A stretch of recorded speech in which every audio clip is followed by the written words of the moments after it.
man of the tournament of ADPL Season 2, and prize goes to none other than Sumon Botopal. দুটো season দুটোতেই man of the tournament নির্বাচিত হয়েছেন সুমন বটপ্যাল।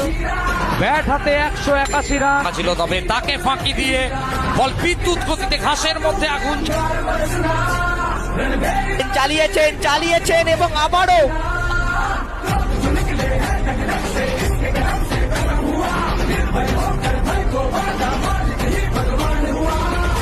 এবারে কিন্তু চালিয়েছেন